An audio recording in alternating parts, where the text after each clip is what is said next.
We're back to the Neil Haley Show on the Total Celebrity segment. I'm excited to welcome the program. We all know her from Three's Company and many other things. Suzanne Somers, author of Two's Company, a 50-year romance with lessons learned in love, life, and business. Suzanne, thanks for calling. How are you? I'm great, Neil. Happy to be talking with you. This is my 26th book. Wow. It's the first non-health book I've written in a long time. And I wrote it because a couple of weeks ago we celebrated our 50th year together, and I thought, with all the bad news that comes out of Hollywood and all the marriages that are breaking up and falling apart, here's one that works, and it works in such an interesting way in that people are always saying, how do you two do it? Because we spend 24/7 together. We haven't spent a night apart in 37 years, and we're business partners, and it's kind of a figure eight, you know? Business, love, family, sex, business, love, family, sex. It's kind of great. And then, see, that's very interesting when you talk about that you didn't spend a day apart. It's a partnership where, you know, like a lot of people say, a married couple cannot work together, meaning in like a bit work-wise, that, having their own business and stuff, it leads to more problems, leads to certain things. This is an amazing story you're talking about, that you spent all that time together. So tell us how you met. That'd be an interesting story, because then there goes the process of never not seeing each other, which is fantastic, I think. Right. Well, my husband, when I met him, I was 20 years old, and he was a huge star in Canada. He was like the Johnny Carson of Canada. He had the late-night talk show and the afternoon talk show and a kids show and a forerunner to Saturday Night Live. I mean, he was Mr. Television up there. In fact, he's in the Hall of Fame up there. And he came to the States because he felt he had gone as far as he could in Canada, and he made a partnership with Dick Clark. And the first show that they sold together, they didn't have any studio space in L.A., so they took a studio in San Francisco, KGO-TV, an ABC affiliate, and that was my good fortune. So I am a struggling single teenage mother and divorcee, and I come from alcoholism, and I've written several books about what it was like growing up with that kind of violence, and I'm hired. All I was thinking about was I just need money for food, shelter, clothing, feed us. And I get a gig at ABC for one day, just to be a prize model on this game show for one day. But if you do well, maybe it'll work into something full-time. So I walk into the studio, and there he is. And I'd never seen anybody like that. I didn't know who he was. I'd never felt that kind of aura. People were standing all around him. And I stood in the corner just watching him. And then all of a sudden he looked at me, and all of a sudden it was like in the movies. You know, it's all the other voices became filtered and sounded like blah, blah, blah, and we walked towards one another. And I lost the job that day because I was a really terrible prize model. I kept looking at the wrong camera. But he found my number and called me, and we began a love affair that just never stopped. And the reason I called it Two's Company is because there are pivotal things that happen in everybody's life. Like for me, 1973, I published my first book of poetry. I got that one-line part in American Graffiti as the mysterious blonde of the Thunderbirds, and I was discovered by Johnny Carson in the commissary at NBC. Those are pretty major things that happened all in 1 year. And all those, Johnny Carson liked me and started having me on every month, and my little dumb book of poetry became the #1 best-selling book of poetry in America. And on one of those many, many times, the president of ABC said, I got the girl for Three's Company. I see her on The Tonight Show all the time. So here's another, like, right place, right time. And I sign on for anything with Three's Company. I'm so grateful to have this incredible job. But by year 6, my contract was up, and the game had changed a bit. I'd been featured on 60 Minutes and on the cover of Newsweek, and 50 magazine covers throughout the years, and I was like, everything changed, and so it was clear that the men were being paid 10 to 15 times more than the women on television, and I'm on the #1 show, and I'm the #1 female. And so I go in, or my husband went in on my behalf, and to start the negotiation that I would like to be paid commensurate with the men. And unbeknownst to us, they had decided to fire me before he even got there because they wanted to make an example. If they could fire the biggest woman on television at that time, then all the other women would be afraid to ask for parity with men. And so he came home from that meeting, and I was just stunned because I just thought it was a negotiation. I never meant to leave the show. I didn't want to leave the show. And they started a smear campaign against me and that I was greedy and who did I think I was, and turned the cast against me. And I couldn't get a meeting. I couldn't get a job in television. And so we looked at each other, and my husband said, we're going to make this work for us. And whereas we couldn't brand Chrissy Snow because they didn't understand business, that Chrissy Snow should have had a clothing line in a Saturday morning animated cartoon show, and she should have been a movie star, The Adventures of Chrissy Snow. We didn't own her, so we had to move on. And he said, we're going to brand Suzanne Somers, something that nobody had ever done before. And our first foray was the Thighmaster, which was just to this day, a phenomenal success. And then because he said to me, you can't focus on what you don't have. You don't have the show anymore. But what you have is everybody knows your name. And I think that's a lesson for everybody out there. Rather, we all focus on what we don't have. Focus on what you do have. Yes. How can you make this work for you? So he took my fame and went to Las Vegas, made a 2-year deal for me at the MGM Grand Hotel. We opened to great raves, sellouts. And in 1987, I was voted Las Vegas Female Entertainer of the Year, along with Frank Sinatra, who was Male Entertainer of the Year. So we won. And eventually, television started calling me back, but it took 10 years before that happened. But in the meantime, we had established our own business. We became entrepreneurs, and what I realized in writing this book was, it's not the problems in your life that define you. It's how you respond to the problems in your life that define you as a person. So your house burns down. What good can come from that? You got to learn something from that. You get cancer. What good can come from that? You got to learn something from that. What good can come from getting fired? You got to learn something from it. And so I describe myself and us as a shmoo throughout this book. That shmoo is one of those life-size punching bags, with a clown on the face and sand on the bottom. You punch it, it bounces back. You punch it again, it bounces back again. And that's what we've done, knowing that there's no perfect life, there's no linear life, nobody's got a problem-free life, everybody's got problems. It's what you do with your problems, turn them into opportunities, and that's essentially the essence of this book, and it's a great love story. We're so in love, here 50 years together, and he still turns me on. We date 2 and 3 times a week, we dance, we just have this incredible time together, and I wanted people to know what it's like when it really works, mutual respect. He loves my brain, I love his brain, and we listen to one another, and we don't argue. We did in the first 10 years because we were blending families, but we just don't even argue anymore. I don't know what's down the road. I don't know what awaits us. Nobody does. But I've learned to live in the present right now. Right now, would describe myself as a happy person. I'm content. I love my life. I love my work. I love my husband, my family. I love the food I get to eat. I'm just in a place of gratitude. Suzanne, it's a tremendous story. For the short time I have you on the program, everyone needs to pick up Two's Company, a 50-year romance with lessons learned in life, love, life, and business. You can pick it up in all finer bookstores. Is there a place we can connect with you? I know you're connected on social media and you're all over the place, Suzanne. You have built a brand. Yeah. Yeah, SuzanneSomers.com, and that's where I have my organic skincare line, and that's all part of what it is Alan and I are doing together. We have a slogan in our company. It says, doing well while doing good. I think there's nothing wrong with doing well, but if you can turn doing well into something good for humanity, that's what we're trying to do.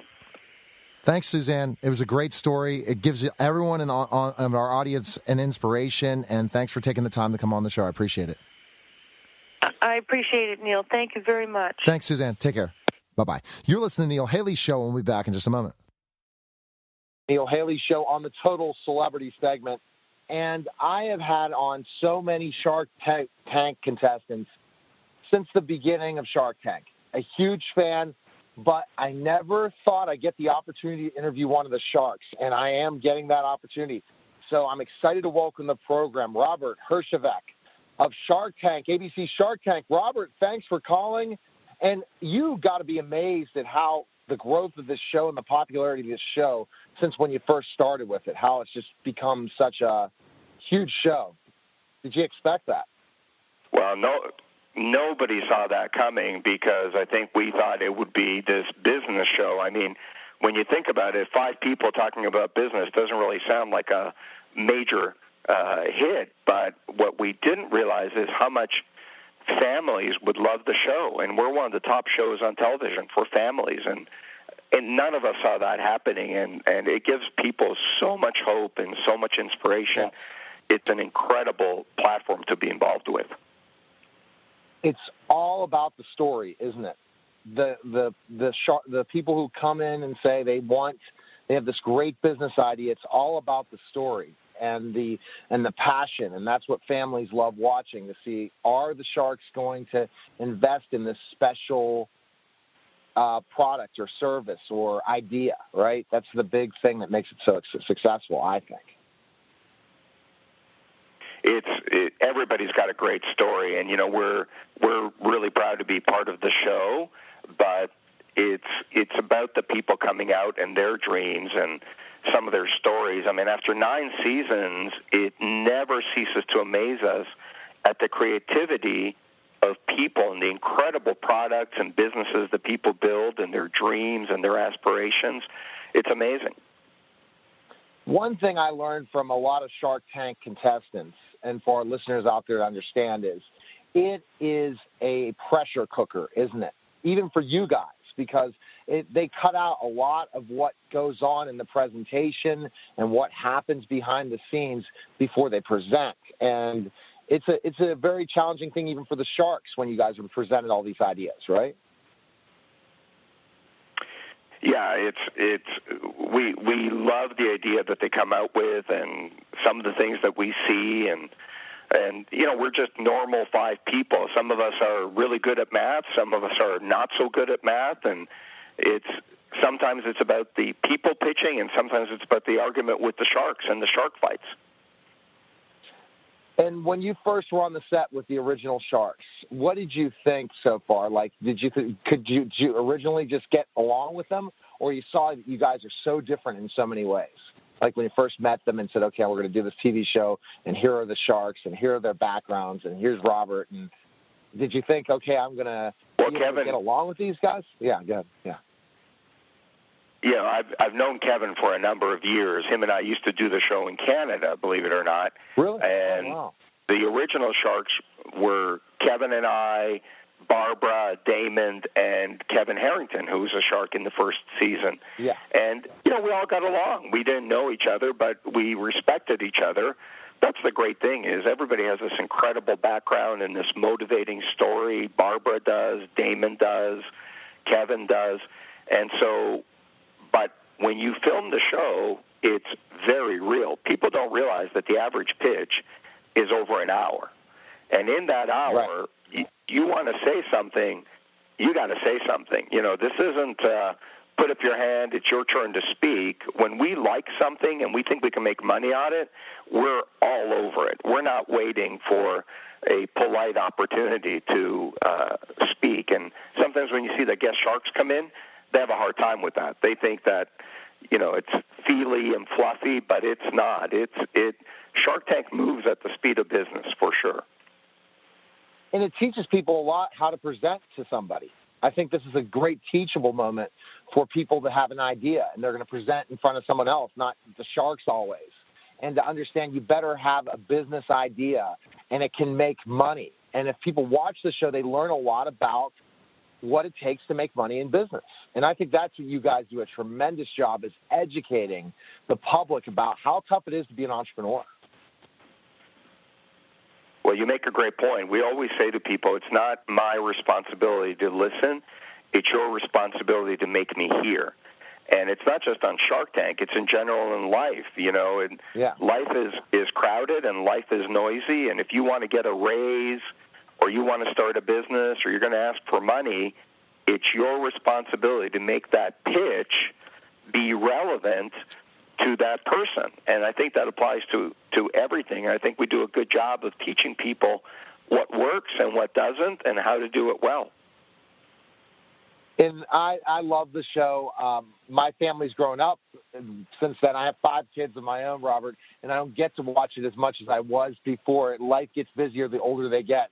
And I think you understand that as well in life, that the more you are able to sit down and watch different things. Now I'm like, holy cow, I interview all these different people. I wish I could watch the shows. But this season, the guest shark is interesting. Is this the first season, Robert, where you brought in different guest sharks for each episode? Where someone else comes in that's never really been on Shark Tank? Yeah. No, we've had guest sharks since season 2. We, believe it or not, people don't remember now, but we had Jeff Foxworthy as a guest shark way back when, 7 years ago. And so we've often had guest sharks. This season, we've really tried to mix it up by having lots of guest sharks. And I think it brings a great energy to the show and a real dynamicism, because not only do you get to see a new shark and how they think, but I think it changes the chemistry between all of us, because we don't know what they're going to do. You know, that we don't sit around and plan things. They just show up and they're all in. I mean, we had Richard Branson on this year, Alex Rodriguez, Rohan Oza, Bethany Frankel. It's really interesting. It is, and it's interesting how they see things that I didn't know. I kind of remember, but I think that the more the guest sharks, it really makes it interesting. It gives you guys a week off or something of an episode, and you can see, and then seeing yourself in your seat, right, Robert? When you are off one week and someone else is on, you'll say, okay, I didn't think about that perspective. I'm maybe going to think about that the next time I sit next to Kevin or somebody else and say, oh, maybe I should handle it differently. That's the other part of entrepreneurship, is always studying, always learning, and always trying new things.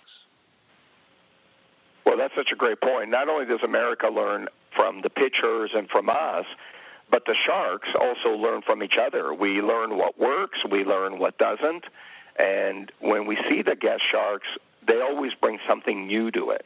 And, you know, after 9 seasons, I'm still amazed about some of the deals that we put together, and I'm still amazed about the pitches that people give us. All right, well, everyone needs to tune in Sundays, 9 p.m. Eastern, to Shark Tank. And, Robert, I know you have books out and different things entrepreneur-wise that you'd like to promote. So where's the best place we can go for you, Robert, to learn about your books, other types of products and services that you have? Where can we go?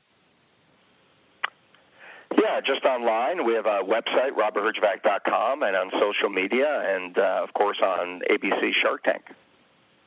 Well, Robert, it was an absolute honor to get to chat with you. I love entrepreneurship. I'm trying to build a bunch of different businesses myself, and to get the chance to sit down and chat with you is great. And if you're in Pittsburgh, we got to have coffee sometime if you ever come out to Pittsburgh, okay? I'd love to. Thank you very much. You're listening to The Neil Haley Show, and we'll be back in just a moment. We're back to The Neil Haley Show on the Total Celebrity segment, and I'm excited to welcome the program Atticus Shanapraw from the Middle. Atticus, thanks for calling. And I think this season is bittersweet for you, isn't it, Atticus? Especially being the last season of the Middle, going into now the 200th episode. What reminiscing your whole childhood you spent on the show almost. It's got to be, it's bittersweet, isn't it? Absolutely. You know, the show has been where I've grown up. I've spent more than half my life here on the lot, and so to be able to, or I shouldn't say to be able, but to come to the point of where I have to say goodbye, it's definitely bittersweet. The good part about knowing it's the end is obviously the writers can arc it accordingly, so the show has a proper ending. But at the same time, it's one of those things where, you know, every week we do a table read and we go, it's the last 13th episode table read, it's the last 14th episode table read, you know what I'm saying? And so, you know, there's all these lasts going on, and so we're cherishing it, we're milking it for all it's worth. We love what we do, and you know, I am going to be sad to see it go, but I'm already thinking of ways to try to keep the old crew family together, and maybe I can get back onto the Warner Ranch lot somehow in the future with another project. All right. Well, and for sure. And thinking about it, you'll never die as Brick. Here's the reason why. Because you guys are on syndication already. Your show is played every day somewhere across the country and maybe all over the world, that even when the show finally ends, people will be watching your episodes forever. So you got to be happy that you had such a successful show you were on. Because that's the thing. I don't know if any of other actors tell you that. It's nice that shows have been off the air for 3 or 4 years, but people still recognize you, still understand what's going on, and you still have that street cred because guess what? You're still on 5 days a week. Not just 1 day a week, but 5. Or maybe even 10 times. Absolutely. So, yeah. Absolutely, you know, and that's the blessing too. Is the show has really been a time capsule of my childhood and of my teenage years, and so to have it not only be that time capsule, but like you said, it's something that is continuously playing and people are able to continue to enjoy. I love that. I love being able to do. Having done all of this work for so long, I love that it's still going to be paying off and still going to be enjoyed by the fans for a long time to come. And because of social media, Atticus, this is the greatest part, is there'll be Facebook groups for the middle forever so that you can go to them. It's a different story when a show ends because of social media. They still talk up shows that have not been on the air for 30 years. So that's the nice thing about it, is there's always going to be a platform to reminisce about about the show, and you never know. There could be. We see Netflix, we see all these other places. They bring shows back, they bring reunions back. You never know what could happen in your career, where you constantly will be remembering the middle. Absolutely. All right, let's jump really quickly before we talk about the 200th episode on December 5th at 8 p.m. Eastern. Let's jump really quickly into your fondest memory on the middle show, your favorite show of all those episodes, and then your fondest memory on the set. Let's go first with fondest memory of one of your favorite shows that you shot. Oh, okay. Well, let's for a favorite show, a favorite episode. I'm going to reach way back. One of my favorite episodes of all time has got to be. It's called The Block Party, and I think it was the 3rd episode of season 1. And it was an episode that really let the audience see who Brick really is, his intellect, his quirks, who he is, what he loves. And it's witnessed through the eyes of Mike, his dad. And Brick helps Mike build this lawnmower, a racing lawnmower for the Block Party's lawnmower race. Okay. And when he does that, you know, Mike kind of gets an understanding of his son and appreciates that. But then at the end of the episode, Mike sacrifices the win in the lawnmower race so he can get Brick to the library on time because that's important to Brick. And so it really initiated the do for family mindset of the show, but also the love and the understanding that the Hex have for one another, even with all their quirks. And also it showed Brick showing it's okay to march to the beat of your own drummer, to be smart, to be who you are. You got it. And that's a really good show, and it had a really good moral, and it was for sure. Now, fondest memory on the set. Now, that's got to be crazy with the all-star cast that you worked with for so many years. What would you say it would be? Oh, yes. No, and I'm actually going to cheat a little bit. It's somewhat of a memory, but it's also not. But the cool part about growing up on this set is, again, we have become like a family. The cast and the crew, we are all one big family. And one of my fondest memories, every year we get this, is every year during the holidays, there will always be a very special lunch and kind of celebration day, the last day of filming before we go on our Christmas hiatus. And it's kind of like an early Christmas. So we'll all, there'll be gift giving. There's little like cookie parties in the wardrobe trailer. The caterers, they make up a big Christmas feast with like turkey and ham and all the fixings, and it's a beautiful day, kind of where everyone's just coming together and having fun and being able to be jovial. Yes, we do the work and we get the work done, but then we get to have a little bit of fun and be able to just celebrate with each other before we go on hiatus. So every year that has been such a special memory to me in my heart, and so to be able to share that every year with my cast and my crew family is such a blessing.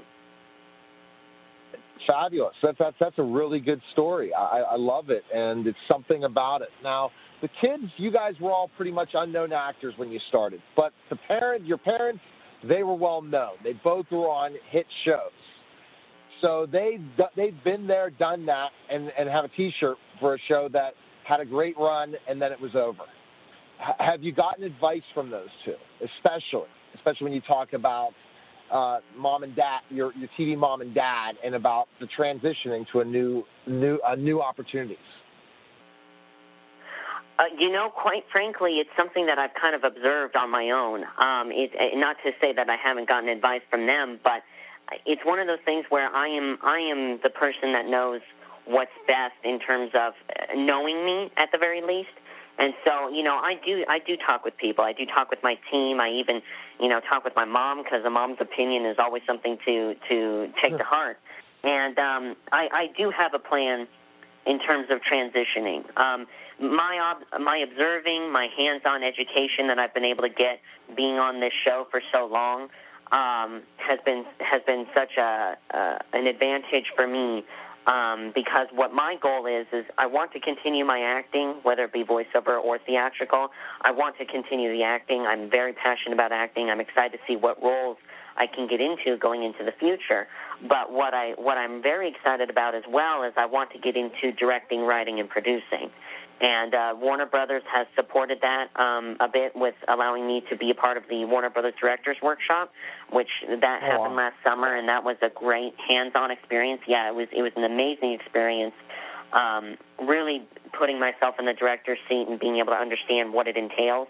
And then, of course, I have stories that I want to write and I want to see be made into either movies or TV.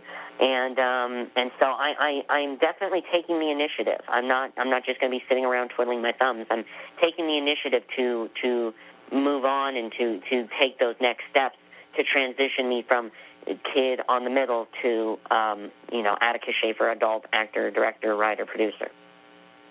Oh, I love it, and that's great. You have the voiceover, you have all those things. You got your head on your shoulders. Great. I'm excited, and again, everyone needs to tune in to the 200th episode. I don't want to spoil anything. Everyone just needs to tune in and celebrate 200 episodes of The Middle, December 5th, 8 p.m. Eastern on ABC. Best place we can follow you on all social media probably is Atticus Shafører, everything, right? Instagram, Twitter, all that, right? Well, yeah. For Twitter, it's at Atticus Shafører 2, the number 2. And then for Facebook, it's the official Atticus Shafører fan page. I was late to social media, so I had to come up with some weird names. Hey, I love talking to you. Thank you for reminiscing about The Middle. I'm going to make sure that every group on Facebook that loves The Middle gets this opportunity to hear this interview. And best of luck. And I hope to chat with you with a new project sometime in your career. So thanks for calling. Absolutely. Thank you. I really appreciate it, man. God bless you. God bless you, too. Take care. Thanks. Bye-bye. You're listening to The Haley Show. We'll be back in The Haley Show on the Total Celebrity segment. I'm excited to welcome to the program legendary 7-time Grammy Award-winning founder of the Commodores, Thomas McClary. Thomas, thanks for calling. How are you? Neil, thanks for having me, man. It's a pleasure. Well, the pleasure is definitely all mine to have you on the show. And I'll tell you, I was born in 1973, but when I bounced at a disco club and listening to your music, I heard it so many times. And if I would go back and listen to all the songs when I was bouncing disco when I was in college, oh my gosh, your music is so awesome. And just to remember all the great songs that you guys came up with. I mean, it was sure a fun time in the 70s, wasn't it, with the music? Well, I'll tell you, it's amazing. I appreciate that. We've had traveling around the world, people say to us, man, I got married to 3 times a lady, or I couldn't stop dancing to Brick House, or Slippery When Wet, or Lady Bring Me Up, or my nephew was dying of cancer and Zoom just helped him ease the pain. So we've been fortunate to touch emotions and penetrates through the hearts of people around the world, and thanks to the fans and to you as well for playing our music. Absolutely. So let's kind of jump into how it all started. Again, writing a book, that's the challenge. We'll go to that, but I wanted to go really into the story of how, first of all, how you guys came together and that story, for sure. Oh yeah. Well, we talk about that in the book, Rock and Soul as well. I was a freshman at Tuskegee University, and of course, a freshman not knowing anyone. I'm standing in the registration line, and I hear this guy whistling, and he was whistling a song by Eddie Harris, a jazz artist. And I turned to him and I said, "Hey man, are you a musician?" This guy was really shy, and he says, "Not really." I said, "Well, I'm looking to find some musicians to put a band together for a freshman talent show." This guy was Lionel Richie. So he says, he says, "Well, I'm from Tuskegee, and my grandmother lives across the street from the campus. If you want to meet some musicians, I'll round up some guys, and you can audition them at my grandmother's." So that was the beginning of putting what at that time we call ourselves the Mystics, and we went on to win the freshman talent show. And I decided that hey, we should keep this rolling, you know. And so we just we merged with another band that was another campus band called the Jays, and the two bands just kind of merged together, and no one would vote on the other guy's recommendation for a new name. So I asked Michael Gilbert if he would just mind blindfolding him and open up a dictionary, and whatever name that he pointed his finger to, that was going to be the name of the band. And well, the initial point was Commodores. So, but he said, "No, we got to let him do a do-over here." So the second time was the Commodores, and that's how we got our name. And so, just to tell you my age and not knowing this, I never knew until I started researching you today in music, meaning like I knew your music. I know when I saw the songs, I never knew that Lionel Richie was part of the group. Isn't that funny? That goes back to, I guess, my age and stuff like that. So, so you're the one that discovered Lionel then, in so many ways. Commodores are so successful, but Lionel as well. But you were one. Wow. So it's really interesting story that's in the book. Oh, thank you. Yes, it is. It's in Rock and Soul. In fact, it was a lot of struggles, obviously, in the beginning to stardom, and we talk about a little of that in the book. And we talk about all of the, even the struggles that I'm having right now, as a matter of fact, in terms of reuniting the original guys back together. So it's a great read. It's a great read.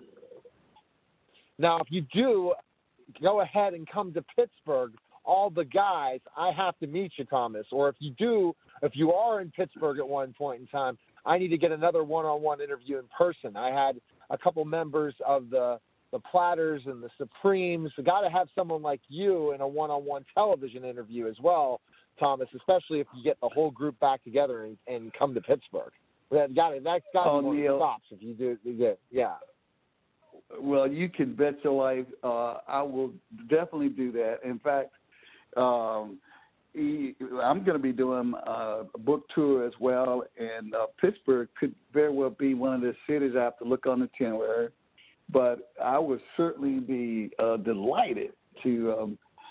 I'm going to hook back up with you, Neil. In fact, before we leave, I'm going to make sure you get my personal information as well. Awesome. Thank you, Thomas. I really appreciate that because I'm a historian. I remember growing up, and we'll go to Motown. This is a great point. You think the backdrop of Motown. A lot of people think disco 70s, and but when I learned a lot of the history, I remember writing some papers on Motown. So I'm a historian when I have an undergrad in history. So kind of talk about Motown's transition in the 70s. You guys got discovered, and then we'll go to the Berry Gordy. But I like that backdrop of going to Motown 60s and how that development came to the 70s, where the music was a little bit more different than the 60s, and I guess a new transition. Explain that kind of for our listeners. Oh, sure.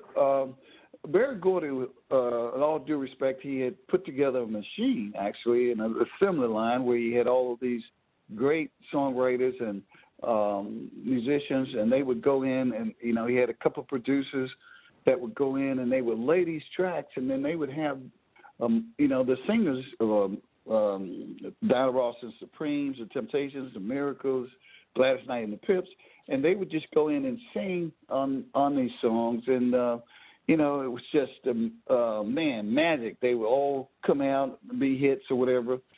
And of course, when the Commodores came along, we were a little different. We had signed a contract with Motown, and for 2 years we sat there not activating the contract because we didn't want to, out of all due respect, do that same assembly line approach.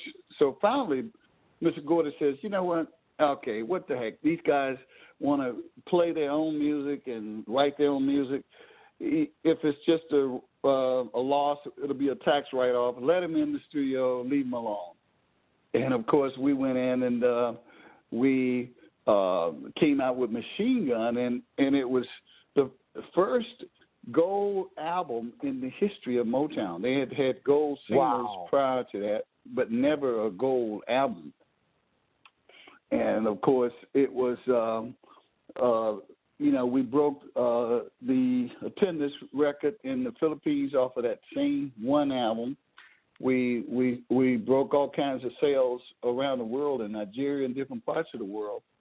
And so we had all talked about revolutionizing and being trailblazers and everything. So, and we, initially dreamed of being the Black Beatles, if you will, and we literally broke the Beatles' attendance record there in the Philippines on that one album. And, of course, it set us up for great negotiations. And when we renegotiated our contract, we were the first act in the history of Motown to acquire the publishing rights. So it was a pretty a landmark situation there. And in fact, Stevie Wonder and, Norman Whitfield, Marvin Gaye, and all those guys got their publishing as a result of the Commodores getting theirs. And so you think of that transition Motown, late 60s to the early 70s. Was that a concern for you that you're seeing the music completely changing in certain ways of the style, the expectation of the music from the 60s to the 70s? Were you nervous about that? Because you guys were all talented singers, and you were seeing it going to a more of a show, more of a performance than the talent music of Motown in the 60s. That's right. It was a pretty courageous thing for us to do because you just hit it right on the head. Motown had been very successful, with the sound and the direction that they were going. But our thing was we felt compelled to be different. And it was I had worked on what I call the signature sound as we toured with the Jackson 5. We didn't have any hits, obviously, so we were doing top 40 music. But I would take songs like from Three Dog Night or, Crosby, Stills, Nash & Young, James Taylor or James Brown or the Sly Stones or whatever, and then we would put our own arrangement to it, and I called it Commodorizing the song, Okay. So, and that's how we developed what I call the signature sound, and it was we wanted to take that same approach to our original music, and we couldn't do that with the assembly line formula that Barry Gordy was using, because those tracks were already recorded, and all they did was allow people go in and just sing on them, you know. So it was out of we were just felt strong about it, and so finally Barry says, you know what, let him alone, let him do it. And so that process began, and then the funk, really, you brought the funk, right? And how there how you it go. Kinda, that's right. Yeah, you brought it all out, and it must make you proud when people like. Good. What were you gonna say, Tommy? What were you gonna say? No, I was laughing at you. You know, you brought the funk. Go ahead, Neil. You brought the funk, and you know where I got a lot of your sound from, Thomas, is, again, I was a huge fan of Snoop Dogg in high school, and different things, and how he really liked your music and things like that, and how certain rap stars were influenced by your music. You were proud of that as well, weren't you? I don't know if you put that. Oh, no question about it. Yeah. Oh yeah. In fact, you know, we were very, very fortunate. You know, I just remember not only some of the rappers, but even Mick Jagger would come when we later on started, you know, in the 70s with the Brick House and all of the hits and stuff. We were headlining at Madison Square Garden. Mick Jagger would come to all of our shows and just hang out at sound checks, and you know, he was like, you know, said, man, the Rolling Stones would play "Slippery When Wet," one of our songs, in their sound checks, you know, when they rehearse and stuff. So I'm like, and of course, Bob Marley was his last concert before he died was with the Commodores at Madison Square, wow. And yeah, and it's a photograph of him, he and the group, and I in my book, and it was man, just Carlos Santana, Eric Clapton, Elton John, Stevie Wonder, Michael Jackson, Aretha Franklin. Everybody was backstage at the show, because, you know, they knew that obviously they had advertised that this was Bob Marley's last concert, and of course, and being with the Commodores for his last live performance, that was pretty historic. Wow. I'm just really enjoying my conversation with Thomas McClary of the Commodores, and we're talking about his book and stories, and I love this combo. But kind of jumping really into this, Thomas, when you talk about specifically all these music influences and things like that, what is your favorite of the songs of your best hit? Do you have a favorite, Thomas, that you like to perform? Well, I love performing Easy, obviously. You know, we do an extended version of it live, and it's fun. It's almost like saying which one of your children do you like the best, you know. I knew you'd say that, but I was going to see if you'd say something quickly and say, some guys will just say, my favorite song was this. But because you're the lead singer, you like them all.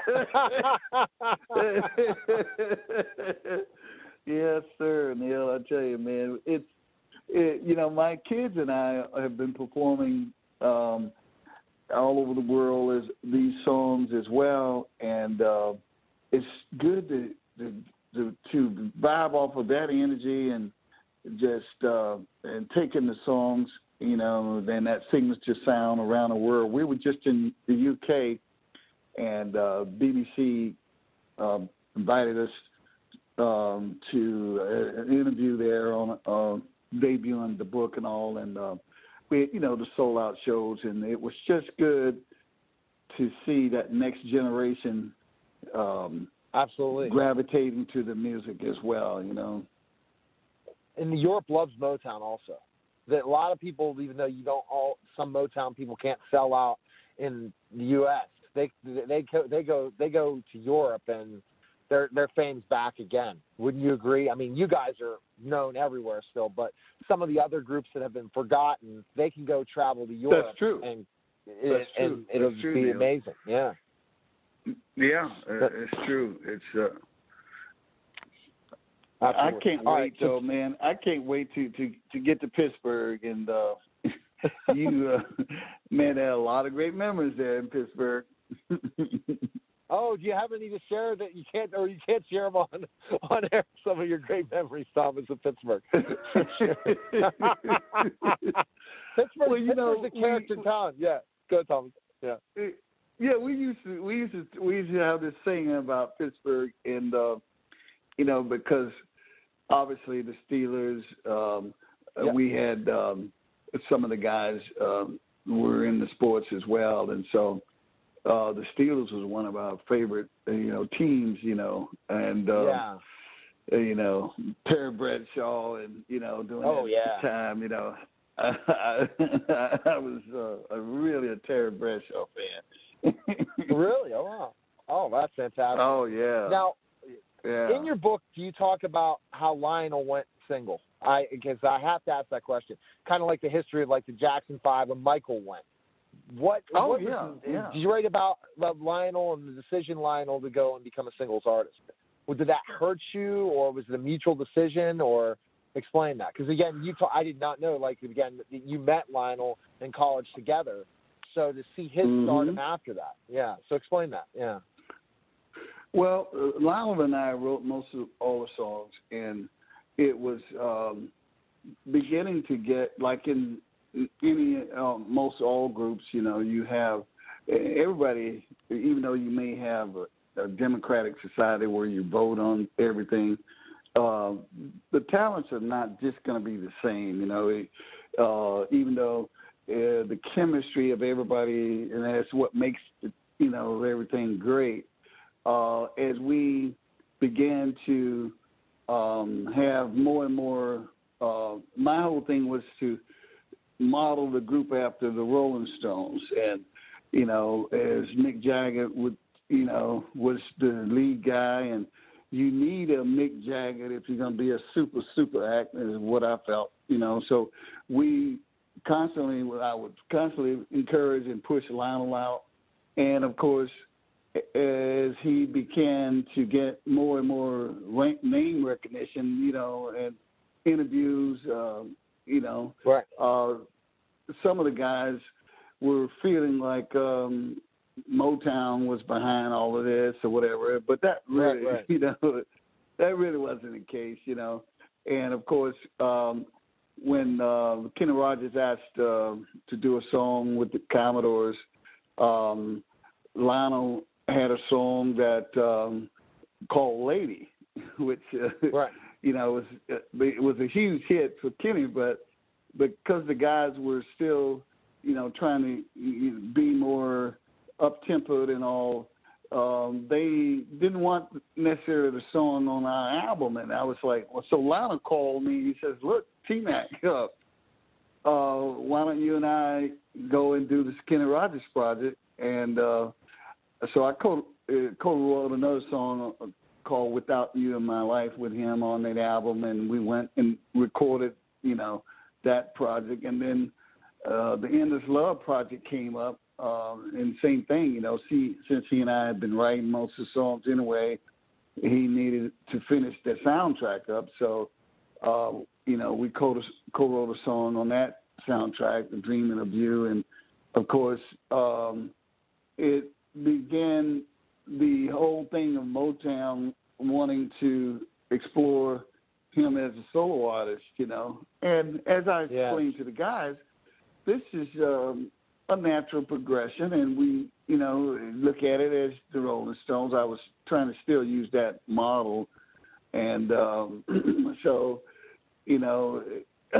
Mick Jagger goes and do his thing, and then he comes back to the Stones, and they do their thing. Right. And but the sabbatical is overdue. So we're we're putting the little heat on Lionel now to hey, all right, it's time to hook this thing back up. There you go. So you can do this for another 20 years, like the Stones did, right? Once Lionel comes back, he's back rolling again. Gotcha, for sure. Now, Thomas, because this is again your memoir, what surprises should we expect? I mean, we talked a lot about the history of the group, but not you in general. Being that lead singer, being the leader in a lot of ways of that group to keep them together and keep the success for so many years. What can you share with our audience how you're able to do that? Because that's a challenge. Because lots of groups break up. It is. Groups, yeah. That's right. Yeah, I'm glad you asked, Neil.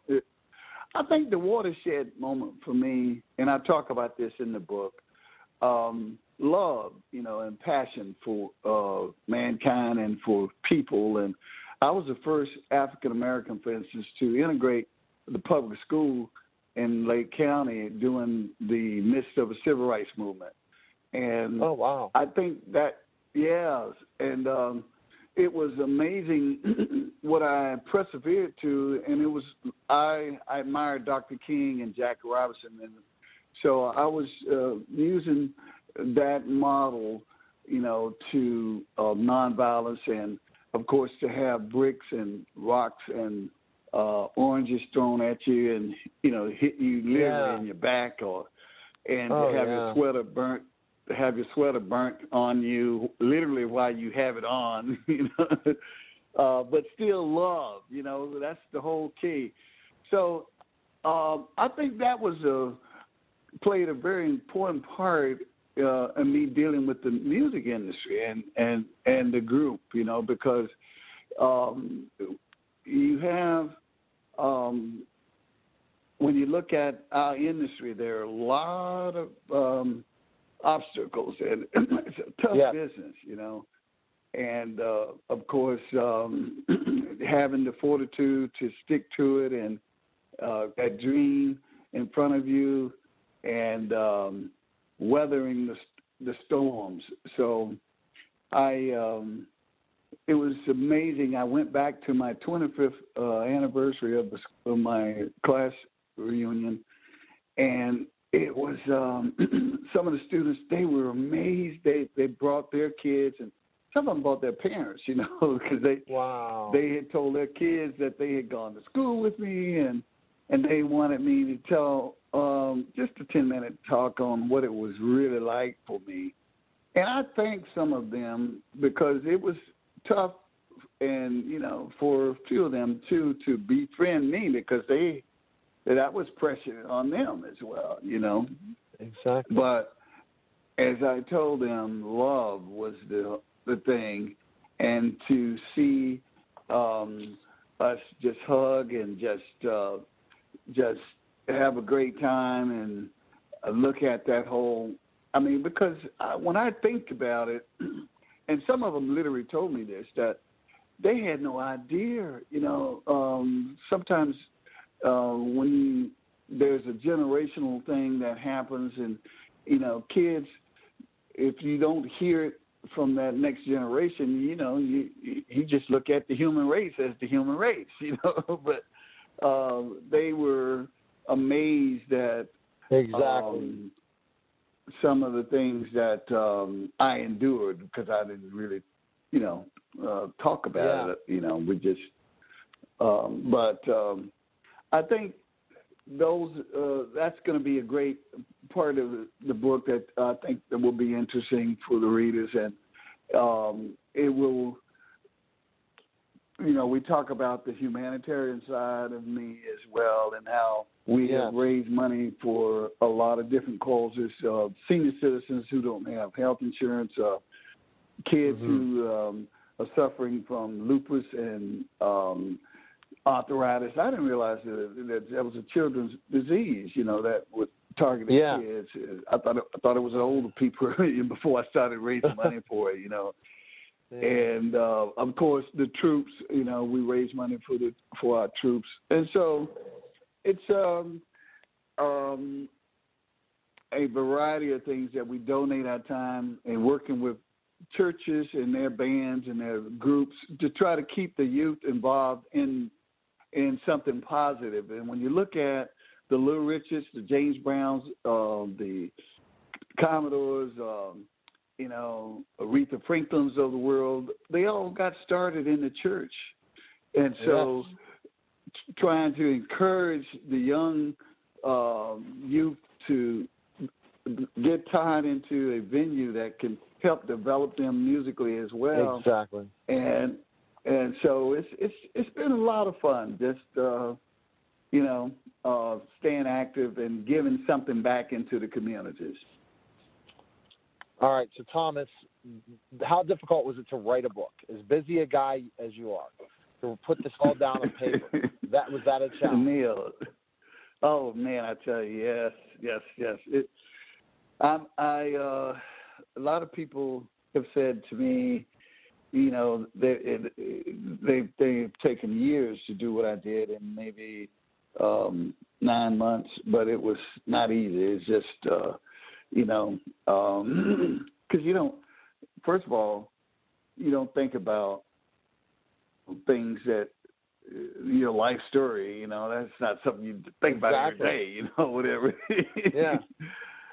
And so I guess the thing that really kind of got it started was as me and my kids would travel around the world playing all these the great Commodore hits and stuff, our fans would ask us, when are the original Commodores going to get back together? And as I started thinking about, why haven't we gotten back together more, and when do I think we will? And so I started writing down these little thoughts, and that's kind of what started the whole process. And I was like, well, since I'm doing this, I might as well. And you start to chronologically putting things down, and then you go, well, you know what? Well, I might as well go back a little bit further. Oh, let me go back a little bit further. Oh, let me go back. Yeah.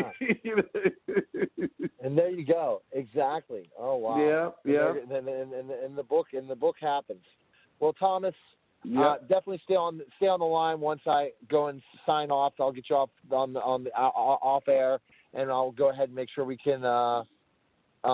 Yeah. Oh, absolutely. We'll go ahead and we'll exchange information. Go ahead absolutely. But best place we can find information so people can pick up rock and soul. Yes, they can go? Amazon.com. They can Barnes and Nobles. They can order it there, or they can pick it up there. They can also on my website, thomasmcclary.com, and that's www.thomasmcclary.com. Or, as I say, Amazon or Barnes & Nobles. And the book is called Rock and Soul. And there's a new single that's out as well that is called Do It. It's a